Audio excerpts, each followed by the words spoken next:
least that they make is about $1,000. If they come from Louisiana, that would be the lowest that they would get. So I just wanted to come and tell y'all how much we appreciate y'all doing this for us, because when we go to convention, a lot of the post and the auxiliaries have trouble getting these programs out into the school system, so we appreciate this.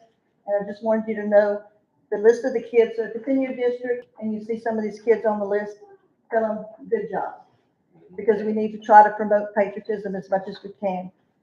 I think we're losing that a little bit. So thank y'all again, and I would like to thank Ms. Pam Jordan. She does this, and even I think when she got a promotion, she decided she'd stay. And so we really appreciate Ms. Pam for all the work that she does for us, and it's really, really appreciated. And I know the students, we invite them to a banquet in June, and we give them a good meal.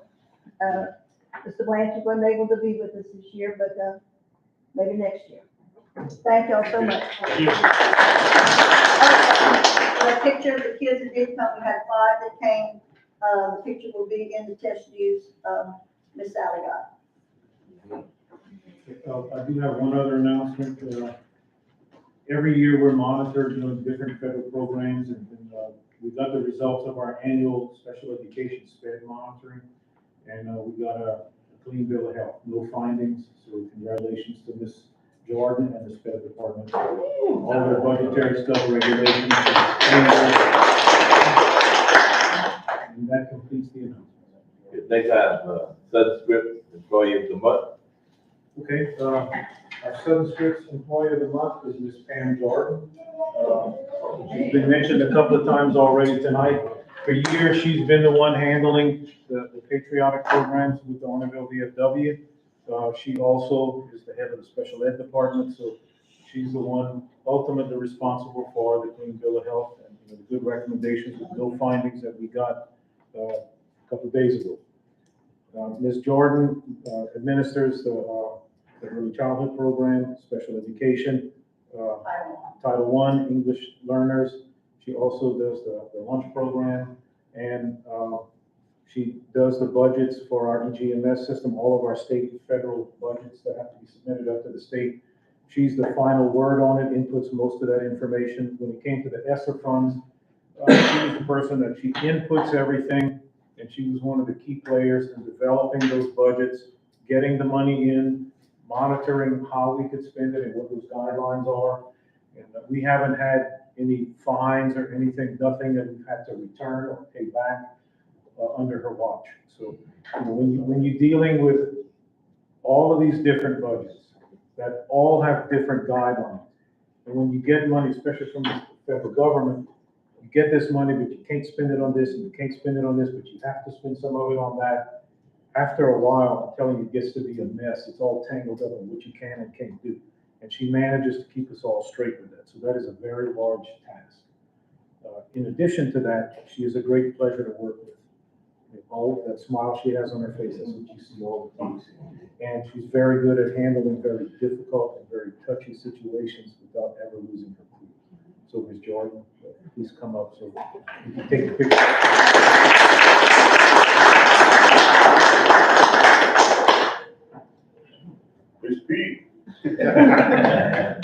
But I would like to say that I could not do this job without the individuals that are in my department. All the supervisors in SPED, Title I, early childhood. If it wasn't for them, then our department wouldn't run as smoothly as it does on a yearly basis. So I thank you guys as well.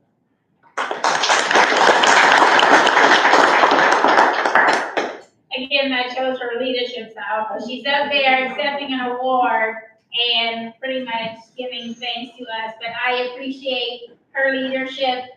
What makes her so special is she believes in us and she wants us to grow professionally, and it does not intimidate her in any way. She embraces the learn as much as you need to learn, be as great as you need to be, because that's what makes our team strong. So I truly appreciate all that you've grown me, Ms. Jordan.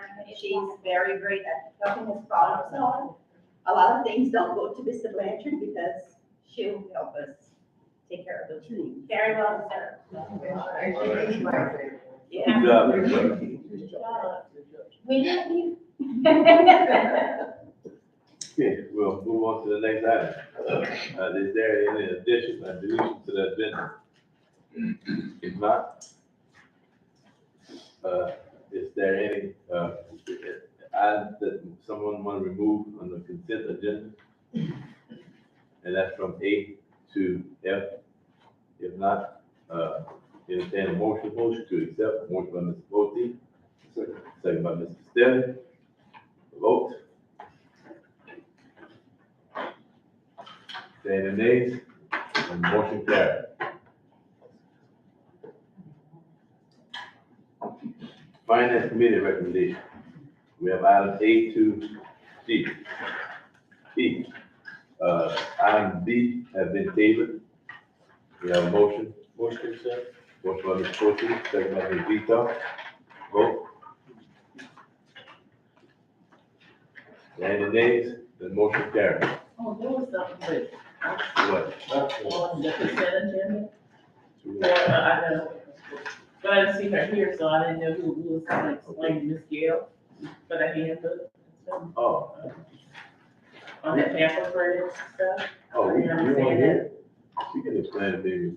Yeah, whatever. I mean, Mr. Dublas here and Yeah. Dr. Dalport's on vacation. Oh, okay. He can explain it if You want to wait Basically, when we till transition to the 7:30 day, we met people progression, just to talk about, just the things we needed to change. One of the issues that we discussed was have credit classes for, health and PE, because you only need to have credit for health.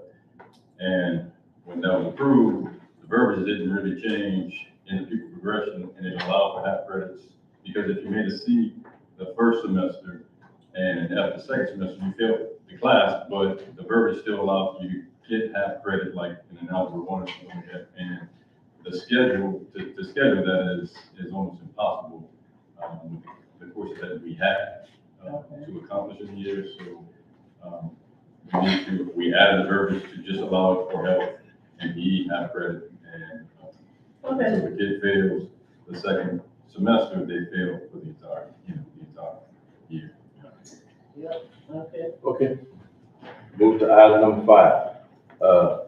Item A, consider approve Search Policy Council recommendation, PC minutes, new hires recommendation, eligibility, selection criteria, and disability waiver request. So on that, you have the policy council minutes from our June meeting. At that June meeting, we had 3 new hire recommendations. One as an early childhood compliance manager, which is graded funds for Head Start and early childhood, an instructional coach, which is graded funds, and then a Head Start LPN family advocate. And so we're just asking for continued approval of policy council's recommendations for those hires, as well as the updated selection criteria every year as part of the eligibility program for Head Start. You have to have a selection criteria to ensure that you are serving the most at-risk children. And in your packet, you see that families can earn certain points for different categories. So we ensure we're serving the most at-risk population. And then the last part is we did not meet our 10% disability waiver. And so every year, if you do not meet the total number of children that are receiving services through an IEP or IFSP, you have to submit a waiver to the Office of Head Start, and we were below our 10%. So we are submitting a waiver as soon as it's approved by Policy Council and Board to be able to get that waiver approved. Which they said? Second by Mr. Steve. Vote. Any nays? I vote no. Mr. Clark vote no. Motion carried. Item B, consider approve a loan for $18,000 to City High School band. The purchase of uniforms. the band director, Cecilia High, reached out to me. I think the letter he sent is provided in the packet. He's requesting to borrow the funding to go and purchase new uniforms. He's done a really great job with building up the band, and they want to start marching in parades and attending functions. so he wants to purchase the uniforms. It's a loan, so he is going to pay it back. And actually, when they go and they march at parades, Mardi Gras, Christmas and things like that, they get paid to do it. So that's how he intends to pay the loan. Is it legal to donate band members or ladies or instead of? I think it's, illegal to donate it. The only thing is you have to be careful. Otherwise, no one. That's right. If the board is willing to give to every organization, then that's okay. But And not just band, everything. You know, that's what you're. all right, that's the only concern. I mean, that's at the board's I just discretion. have, use a, you know, He does, his band has grown and they do more than like he has several parades. So he is very active and, he is very aggressive in raising money for, the cause. So I don't see this being an issue. I'll make the motion. Motion by Ms. I second. We got a motion by Ms. Vito, second by Booty. Vote. Any nays? The motion carries. Consider approve securing the city city football stadium during the school hours. Okay,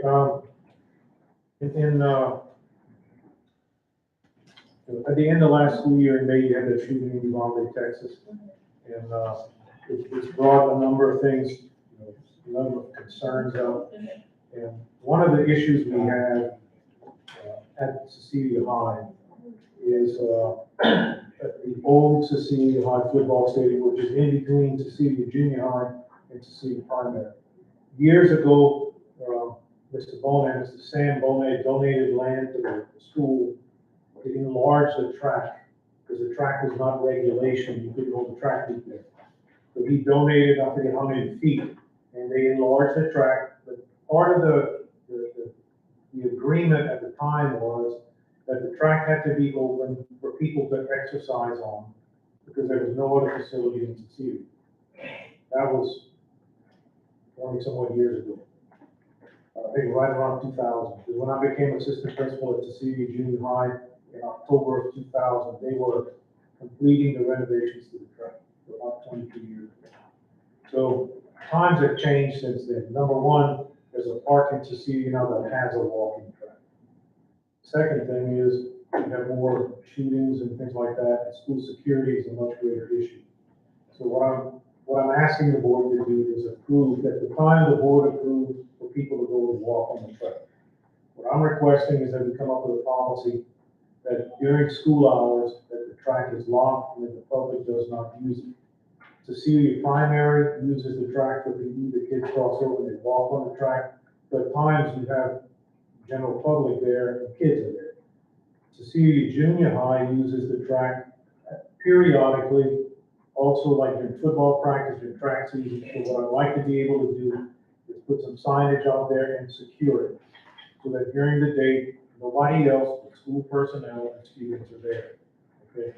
Mr. Fulke has an item in a little while to discuss school security. He and I have talked about that, and I have some other things that I'm gonna bring up after he presents his findings, and that address some other school security issues.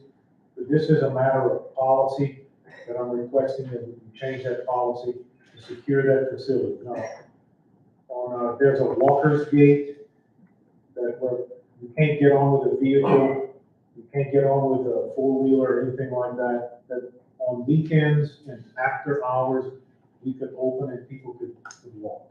When no kids are there, I don't care if somebody goes and walks. During the school day, when faculty and kids are there, I think it should be secured. Right now it's wide open. Somebody can go to the track and go to the school. This way, it will be secured, and if a member of the public is out there during the school day, that we can refer them to the park and just ask them not to come there during the day. Motion. Second. Okay, we have a motion by Ms. Vito, second by Mr. Blake. Vote. Any nays? The motion carries. Consider approve the site for a cell tower, the city primary property. Okay.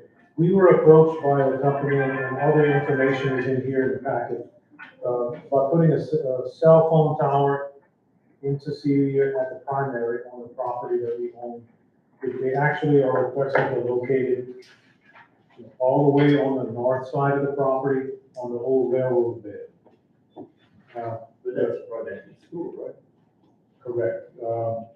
It's probably 100 yards from the closest building. Yeah, on the railroad track. Correct. How many acres? They don't take a very large space anymore. The newer towers, you know, those older towers, you had all these cables and you had, you know, it took a pretty large area. The newer ones, if you go by Poche's, coming toward Road Bridge, there's one they just put in. It doesn't take up a space much bigger than this area right here, because they don't use all these cables and stuff like that. There's a little building and then there's the tower. This is the concern I have with it. I need to make sure that the board understands before making a decision. Mr. Boyer reviewed the contract. They will pay us, I think it starts out at $550 a month, 5-year contract. It automatically renews every 5 years with a 10% increase every 5 years. $550 per month. A month. Okay. This is the catch though. It renews automatically every 5 years or up to 90 years. So there's no exit clause on it. So once you commit to it, you can't get out of it. Now it's off on the side of the property, it doesn't take a lot of room. But if ever you have in 60, 70 years, and I'll get to do something on that spot, you can't take it out. Because when I question a guy about it, he said, we get that question or that request all the time from people when we put it on their property. But it is a significant investment we're putting in there. And once you put it, it's got to be there for a long time to justify the investment. So they do not have an exit clause. If you put it there, you're basically committing to it for 90 years. Would they be able to move it further into the wooded area? I can request that, they could, they probably No, could. away from school, because like you said, and obviously it's not gonna affect us, but 60 years from now, who knows, you know? And I think if there is a possibility to put an exit clause in for possibly future growth of the school, then that. I brought that up and the answer was no. They said they know whether it's private property, public property. This company, I don't know what all the other companies do, but this company, they don't. I'm not specifically asked that question. I said, I don't know what's gonna be there in 60 years, they might need that spot, he said. I'll make a comment, all right, if you don't mind. First of all, I got a similar offer to my property, and they said $250 an acre, all the way to 2,000, basically in north end of it. But so $250 an acre, we get $550, that is a very good deal, all right? Secondly, I need to tell a few people, I told you also, all right? Years and years ago, we were going to do a Catholic, some auditorium as a procedure primary, that multi-purpose building. Mr. Boucher asked me to target that first acre and offered $20,000, all right? When I found out that there were close to 100 people, owners, it was going to take me forever. Frederick Stelly said, God, all that work for 1 acre, why don't you buy the whole thing? So I went to Mr. Gizzard, I persuaded him to sell small tract, the whole 1%, or 10%. And we got the whole 20 acres for, it's a little bit less, for, I think, $60,000, all right? I got crucified, Frederick, because we got screwed for my English, all right? And you were involved because you helped getting this work done to get the wetness removed. So it cost us $60,000 to $70,000 we paid for it. And we sold lots, or we traded lots for the high school for the exact same amount. So that property cost us $0, all right? $0. And now we're going to get $6,000 a year for 100 years. I thought it was a pretty darn good deal. That's why I enjoy telling you that. All right. Thank you for your call. All right. I can, request from the company if they can, you know, get it off the rail a little bit, move it into the wooded area. I don't know if they're gonna accept that or not. Cause they came, when they looked at the spot and that was, they have to be able to access it, that's one thing. And I'm guessing that, you know, if they put it into the wooded area, then they got all the trees and stuff, so that there might be an expense for them that they, I can inquire about it. And, I think at this point, the board can do two separate things. Number one, you can give me authority to agree to it if they agree to that, or you can ask me to research it, and I'll come back to a presentation next month, which is actually what.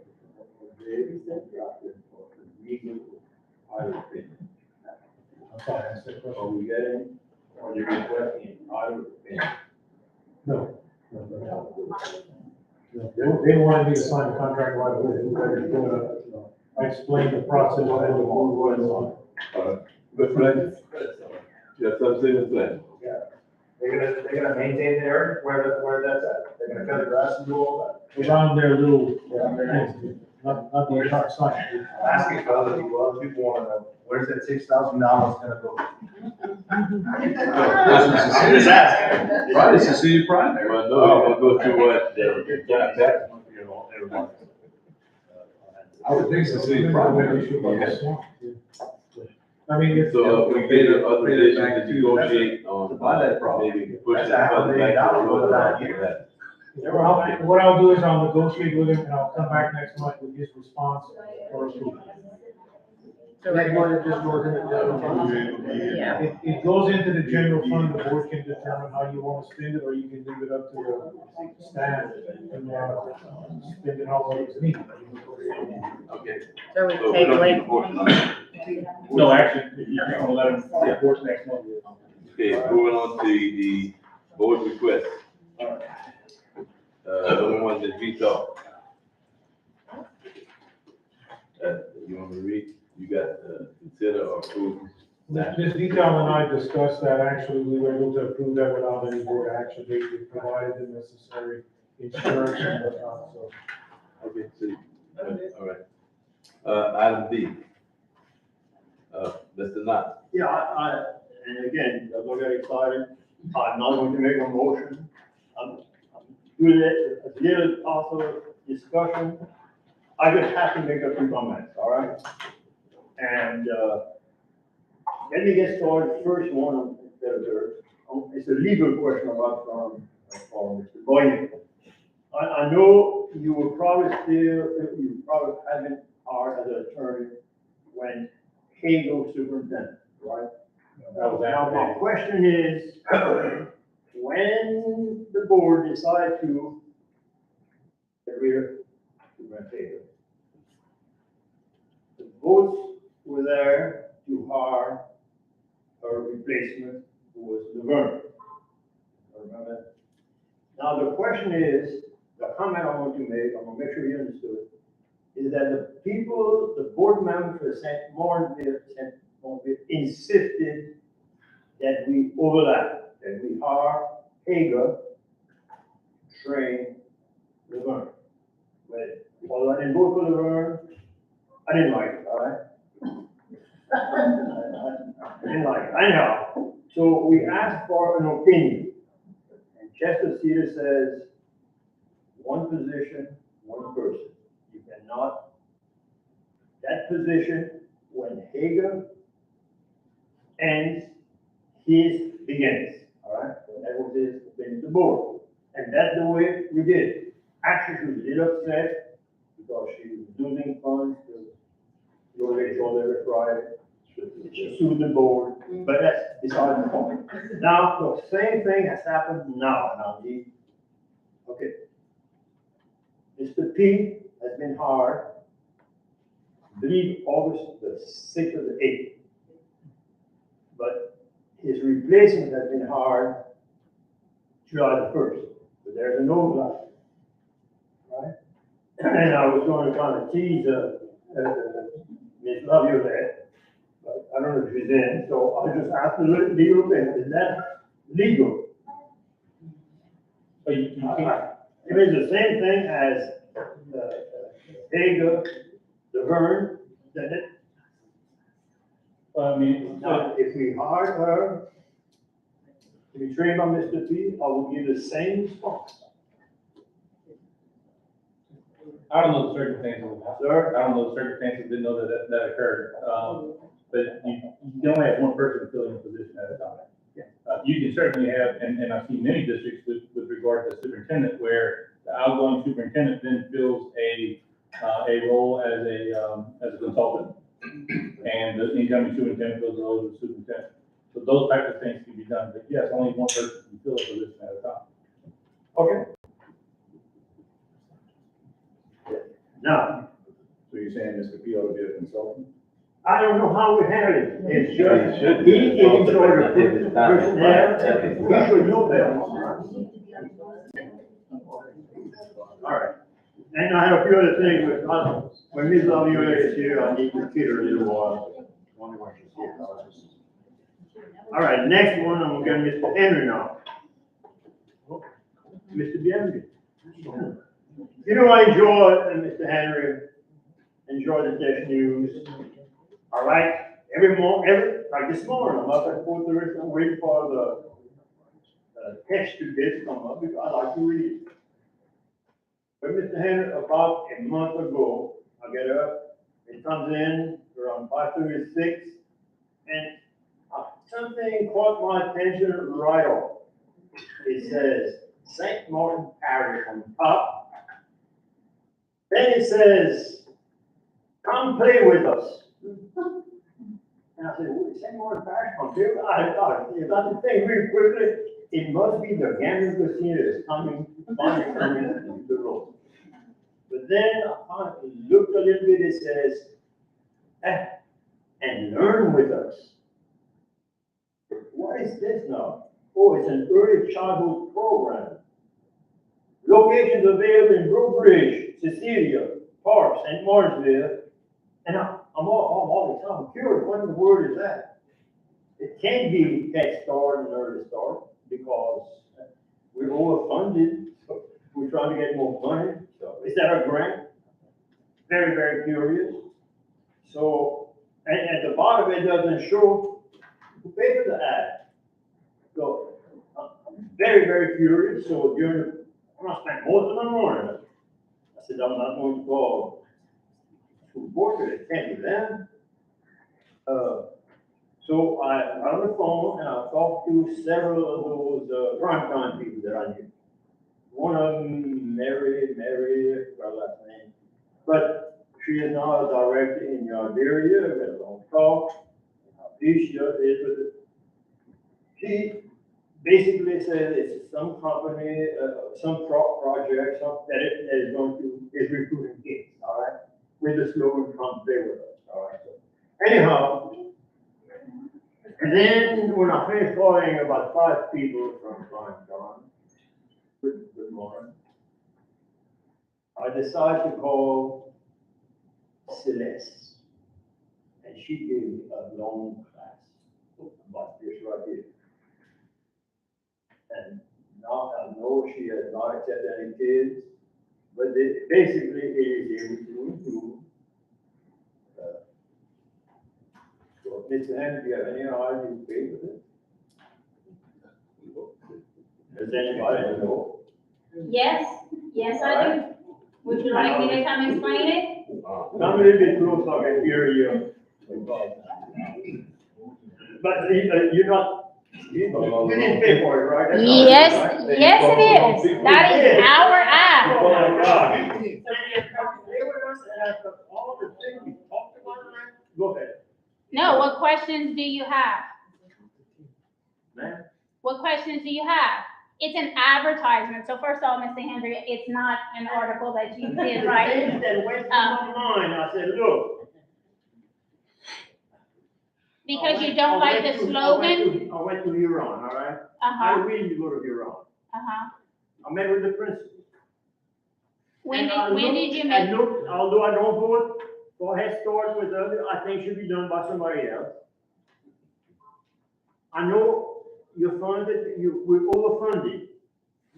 Why do we need something which is contradictory to what you're saying, we teach, they learn, and we try to promote, come, play with us. And my first reaction was, and because, unless y'all are trying to recruit white kids. Why is this recruiting white kids over black Because we kids? hear a few. I said it before we went. Because what? We went before we went to Head Start. I said, this Head Start down the road is going to cost us dearly in further course, sooner or later. And it's happening in the executive session one. Sooner or later, the Justice Department will come in and say, you're prejudicing against a group. Because And we I'm trying ran to an, avoid that. We've had enough problem with the Justice Department. because we ran an advertisement. The advertisement, I want to clarify what the advertisement is. The advertisement is for our early childhood department, all of our early childhood programs. We are lucky enough in St. Martin Parish to be the lead agency that promotes childcare for CCAP, which is an assistance program that 4 of our childcare centers have and own, our Head Start program, and our publicly funded pre-K program. What you're looking at right there, because it says free childcare, shows that children and families that are eligible will in fact receive free childcare at a choice of theirs, whether they do want to do the childcare centers that are eligible, which are 4 in our parish, the Head Start program, or the pre-K program. So it is not discriminatory against anybody. It is advertising what we have in our parish. That ad was paid through our lead agency funds, which are all of those. So we're promoting not only our Head Start program, not only our pre-K program, but the 4 childcare centers that are in collaboration with our network. So that's what that ad is. If I look at It has nothing to do with prime time either. However, prime time also is running ads in Iberia and Lafayette Parish that pretty much resemble the same type of motto of free childcare for those families that are eligible. and see, where they would get funds, they probably need it. You know, from us. This is not for additional funds, Mr. I can see Knoxville. where the boy may, if they want to, because they are also, they're the school board. It's not for any But additional here- funds, so. You're asking the board to provide 25% of our funds. No, I'm not. I'm asking for it. We have to do an in-kind donation In-kind, that 25%. comes from anywhere. It's not asking the board to come up with a cash donation. What we actually do is, it's more of in-kind services that are happening, and majority of it is coming from school system because of the way that the program is designed. But we also have outside agencies such as Family Tree, such as United Way that they provide, such as some doctor's offices, some dentist offices that come in and they provide services that they actually do an in-kind donation that turns from their hourly wage into an amount that we use towards meeting our in-kind donation. Oh, by the way, name, that person I mentioned was Mary Brook. Do you remember her, Richard? No. Mary Brook Very tough, I know. was, the director at Huron School for 6 years. I go visit her once a month. Enjoyed meeting her. I thought Smart was a great program. I did talk to her, and boy, she's now director of the Football one, the Dawson one in Iberia Parish. And she raved about fun. She raved that Mr. Hall, he ought to, I said, man, I belong to St. Martin Parish School Board.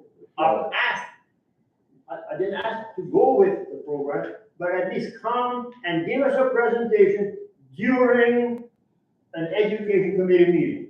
I would also like to clarify too, that's But not no, how the we board don't would want it. We determine don't want it. if the Head Start grant goes to another agency. The board has no control over where the grant would go. The board can vote to not accept it anymore, but the Office of Head Start determines where it goes and who takes it over. So Primetime could write whatever grant and get support from, but if the Office of Head Start doesn't say that's who they want, it would not. I'm gonna be honest. Look, You know what? all I want to know I'm very is, tired. what did it do? How is it different? Give us a little presentation. I'm not asking to go with them, but in 3 years from now, we may have to change. Floyd, If the Justice Department and they've already gotten involved, some of those remember during the executive session. They are getting involved. We spend more time as a board, every board meeting, 10 times more on head start, early start, and everything else than we do for Catahoula. All right? It's not fair to the people. Well, I think the perceptions are wrong. Okay. Look, hey, I'm gonna be honest with you. If you go to any convention, Lafayette Parish, Iberia Parish is begging to see how they can get that. They want a program in their system. Prime time right now is recruiting people. The pay is good, but the program is not as good as well. Prime time didn't have all their facilities open. I know what you're missing. What are I you don't learn? come from the national department. People are complaining more about prime time than Head Start and Seminole Parish School will have no complaints. Prime time have a million complaints. So you want to bring them into your parish with all these complaints? You have to go back and look at the national point of it. They are complaining about it. It's like when Smile had, they complained about Smile. So they lost it. Go look on the website. Seminole Parish has no complaint. All right. You are excellent. You're running an excellent program. I'll tell you why I vote no on all that you said. My honest opinion is, we should have taken care of our business that we had already. I'm gonna call them both business. We had pre-K to 12. We need to master that.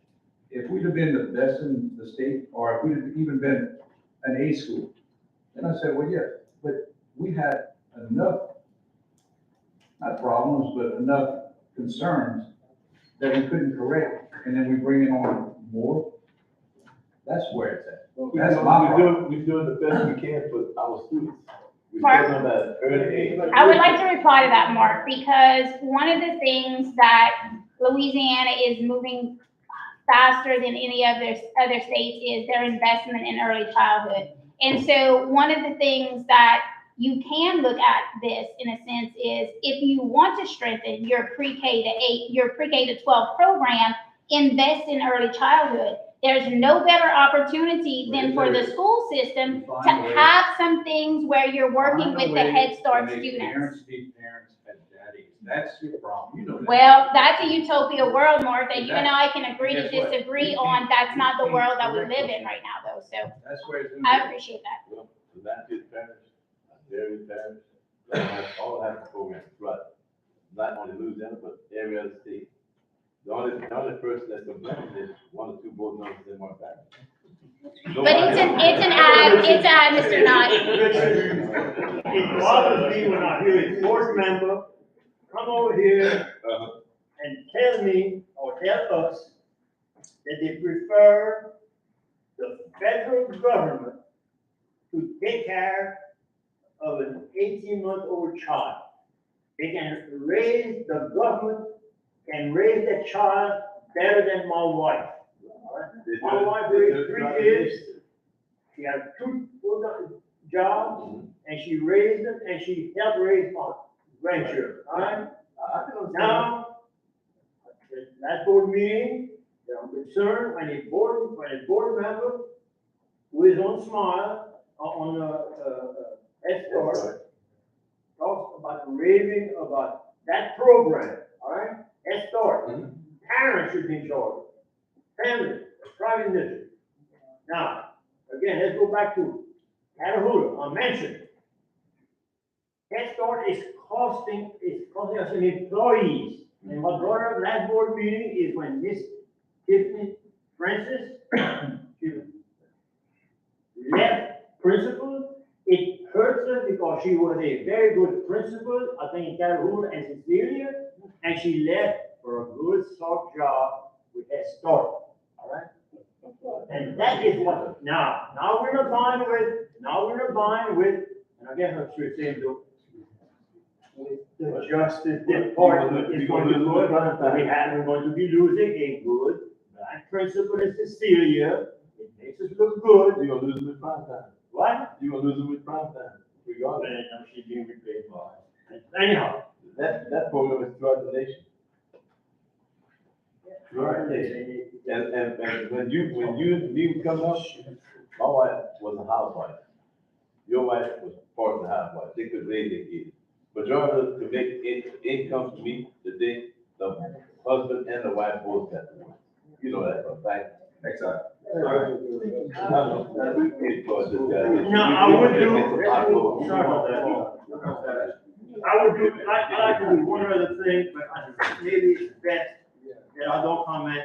Because I was kind of hoping I was talking about Catahoula right here. See this thing right here, came on last Wednesday. I'd like to talk about basically the history of this and why I am so optimistic now that this has happened, that I think it is a path to reopen. And I'd like to give this presentation, why did it take so long? How did it get done, and all that stuff?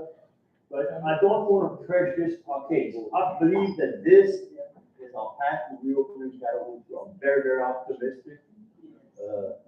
But if I start discussing, people might have a question, and it might hurt our fault. So I'll prefer not saying it at this time, but I'll keep my notes, and after we get the results from New Orleans, and possibly from August, I would be glad to give a complete history of Okay, next item. All right. 14, All right. discussion of school safety. Okay, with the events that's been happening in the state, and around the area, in the country, I was looking at school safety, I was discussing it with Mr. Blanchard and Pete and all that. And I said, I need to bring this up to the board and the people who come to the meeting, that we are, first of all, focusing on safety as priority for our students, our staff, and the things we're doing so far are, like, we have resource officers. We've kept all the locks on the doors. The money we spent from our bonds, a lot of it's been put on safety. Our architects, when we design the buildings, they're built with safety in mind. The windows are at a different level, entrance is a different way. We have limited entrances, we have special locks now. We have fencing, we're trying to put fencing, and like we brought up today, shut off areas or corridors where people can come on without being noticed. We have trainings for our teachers, our students, and school's gonna be starting pretty soon. We're gonna have trainings then too. Video surveillance, we're putting video surveillance in all the schools, on the school buses. We also have sheriff department training. Some of the schools are being used to have the sheriff department practice their trainings for safety. I know Catahoula, they've spoken to me a couple of times about using Catahoula, and no problem with that. Let them go. And me and Mr. Blanchard talks about possibly doing other schools, or let them go on other campuses. Metal detectors, we've had that put in some schools. So there's a lot of things we've been doing, and there's a lot of things we need to look at. So my challenge to y'all is to think about your schools and some of the things that are not brought up yet, that have not been done yet, that maybe need looking at.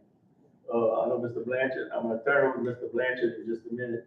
He put together a little, some of the issues that are at some of the schools. Naturally, there are some things we don't want to talk about because we don't want everybody to know what that is and what's going on. So that's why I'm kind of hesitant about speaking about everything. And I don't want to overspeak, because then if they know about it, that's an avenue for them to come on in. So what I'm saying, I want to turn over to Mr. Blanchard now to go over a couple of things. And all I wanted to do is bring the attention to everybody and to start thinking about the school's going to be starting pretty soon. I know y'all know your campus is pretty good. If there's some needs, we need to bring it up to the board so that we can get it done before school starts, if possible. I know before it goes to Catahoula, one of my biggest issues was that when the fire alarm would go off, it was supposed to go, to the fire department. And most of the schools are set like that. Well, never happened. So it took me probably about 2 years to get it done. And then they ended up closing the school.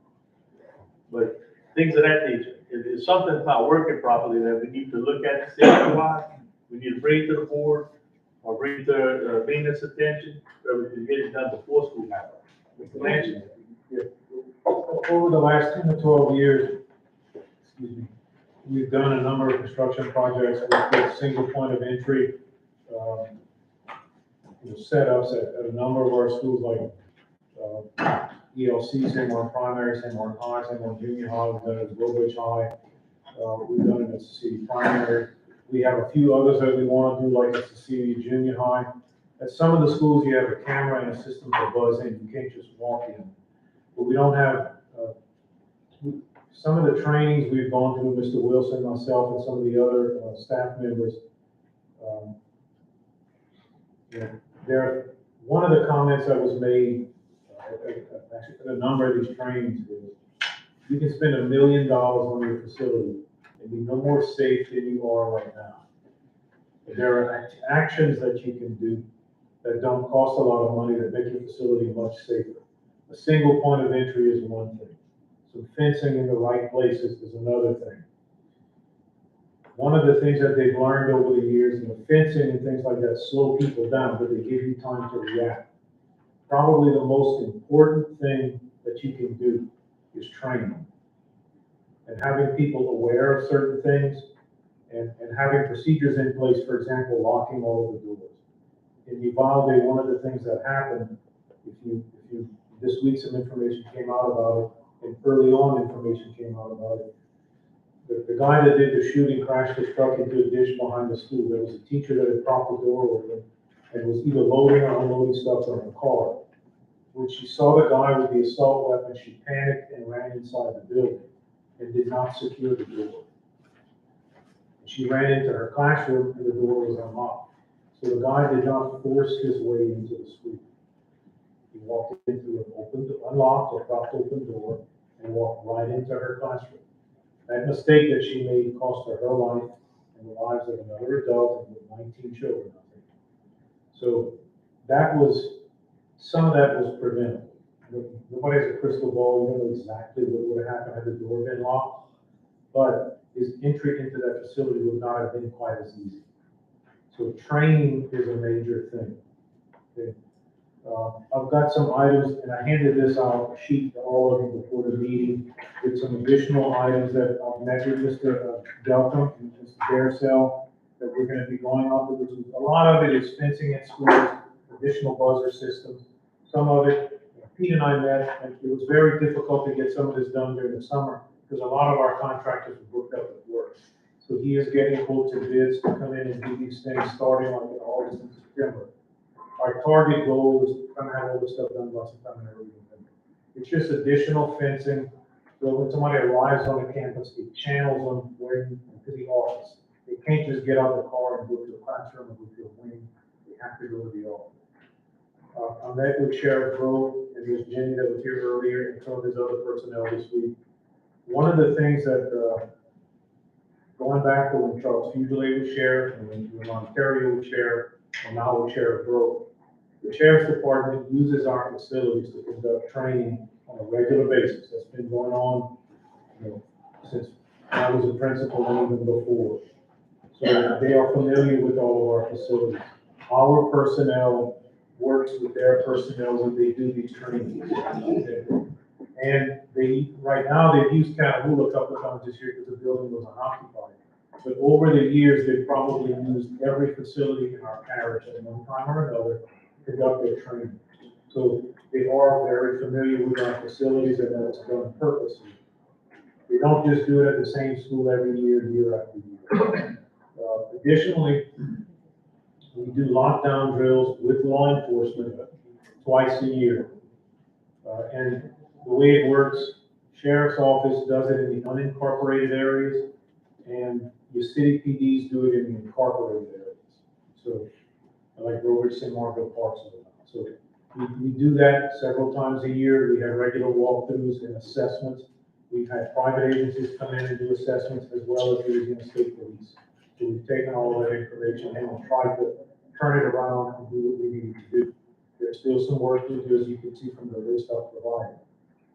But we will be coming back to the board with, requests for funding. Most of them are not going to be that large. A few of them will be large, like the high, a single point of entry with the buzzer system and additional windows for the staff to see who's coming in.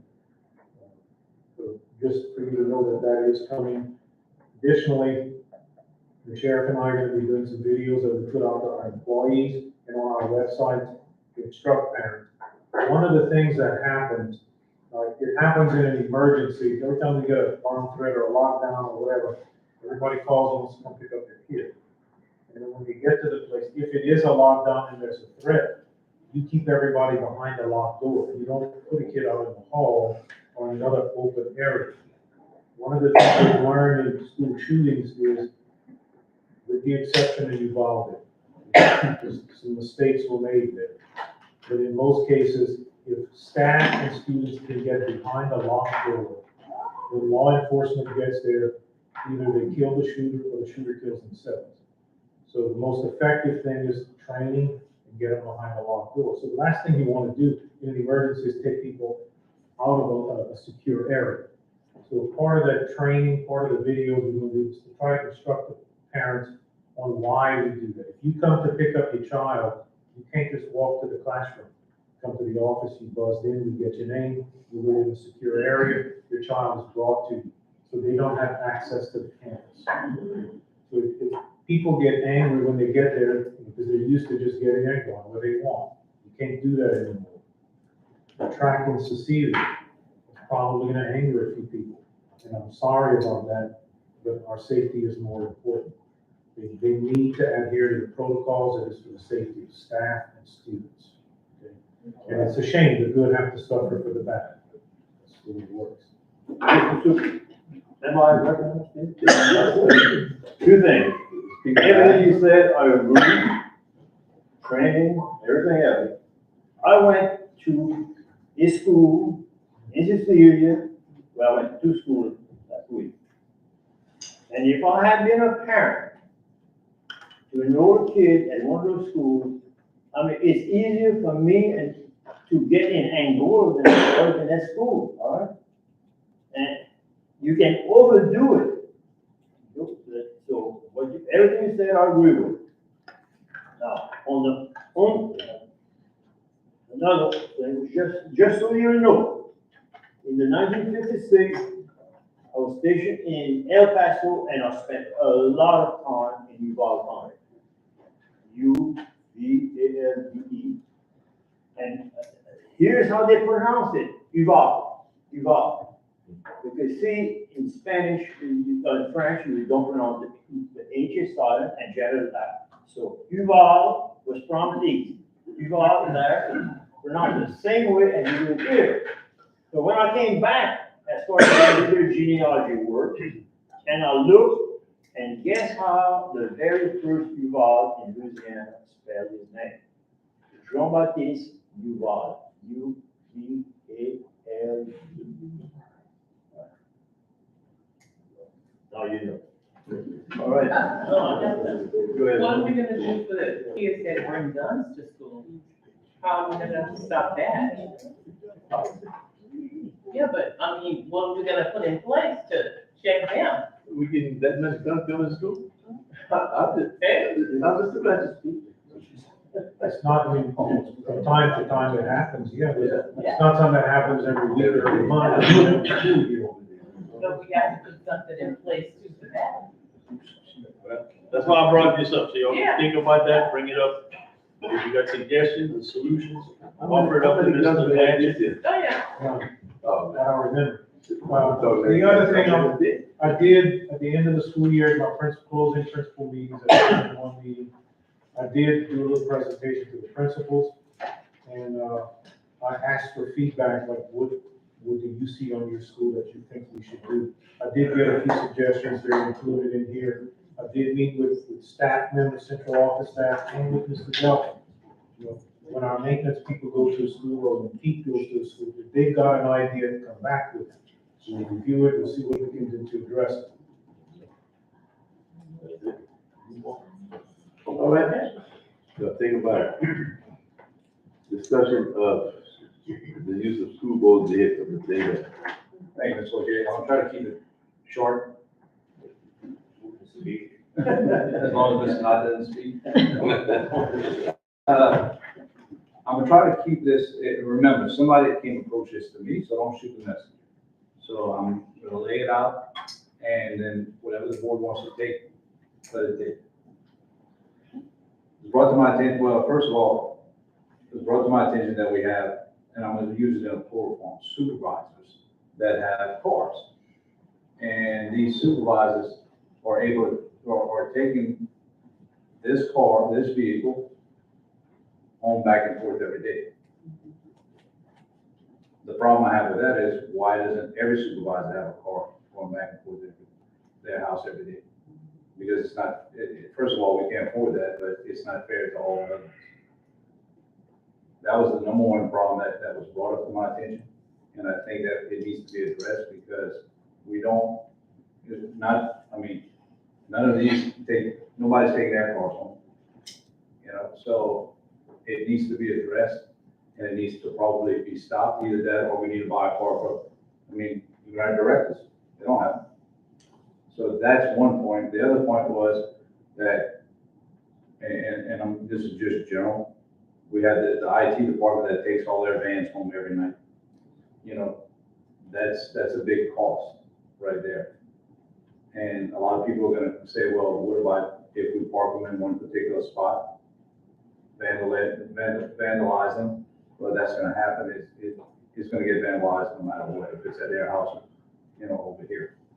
That's the other one that was brought up to my attention was, does every maintenance person need to be bringing their truck home? You know, and my response to that was, we have emergencies, you know, busted pipes, you know, whatever. So you never know who in the maintenance we need. And that was my response to them, but they brought it to my attention, so I wanted to bring it to the board's attention and the superintendent, and then take it from there.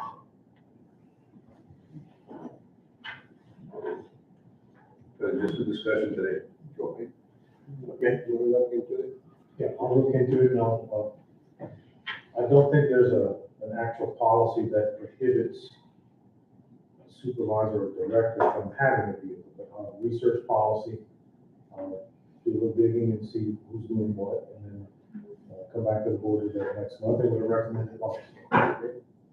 All right, moving on to item 7, executive session. Motion to go into executive session. Motion by Mr. Booty, second by Mr. Steve. All in favor? Motion carried. Go to executive session.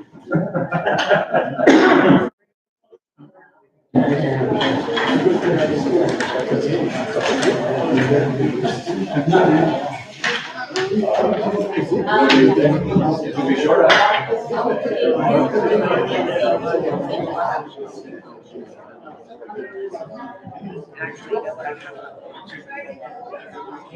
Miss Jones, I'll talk to you. I'll turn it over.